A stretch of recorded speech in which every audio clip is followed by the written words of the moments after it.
Hello, class. I had some trouble with my computer and I finished this sketch, but then when I went to play it back, some of it didn't get recorded. So uh, I'll just point out kind of what I did. So I had finished the sky. I laid down one uh, layer of color for um, the grass. I put in some bluish green for this tree line. Okay. And I can see where I used wet on wet next to each other, and you can see what happens. It kind of bleeds into that color, but I'm not going to try to fix that. But what I do want to show you is some finishing touches. Oh, also, I put a shadow, one stroke underneath the eave, a shadow underneath here, a little bit of a shadow there, here, alongside the building, because this shed is set back, so it's going to cast a little shadow there. What I'm doing is adding things that I know should be there. They're not as strong in the photograph, but to add more depth to it, you can see what happens.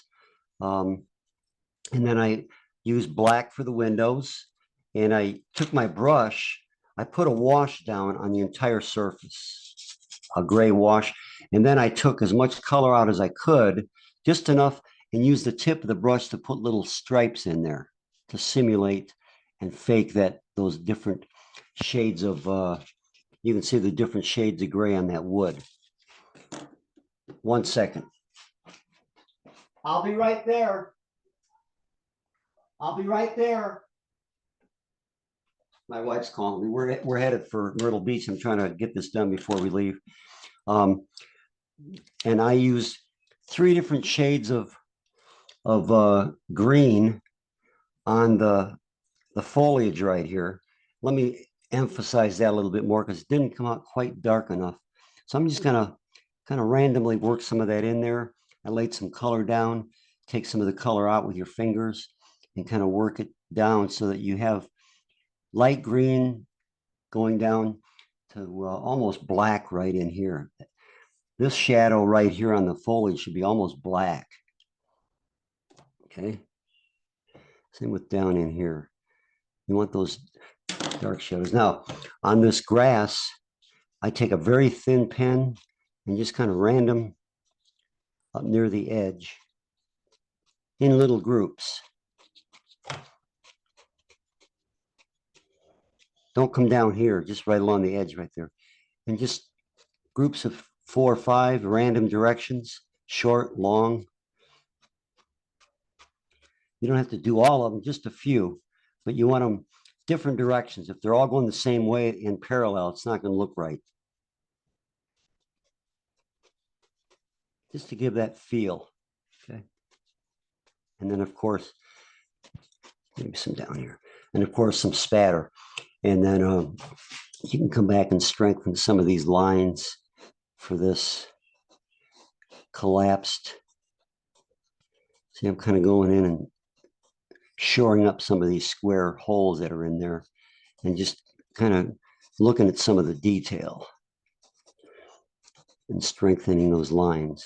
That's the after part, darkening some of those shadows and just kind of strengthening up everything. Now in this bush, I'm adding some little texture just with a little, even some dots, just to kind of give it a little more texture so it doesn't just like a blob of green color. And maybe I can even come in and strengthen the contour.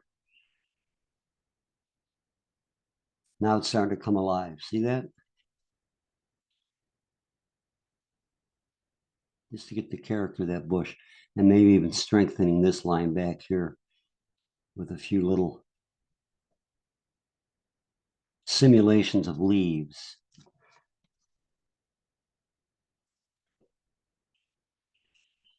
There we go. Okay, that's done. Okay, sorry I had to interrupt that video. One more thing I want to do. I want to have a nice, since these are openings, not windows, I'm going to use some hatching and just have a nice crisp edge right there on the windows. There we go. Okay, that's basically done, I think.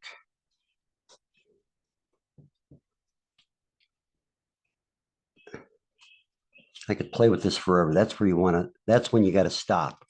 You want to keep going. Want a little bit more detail on this.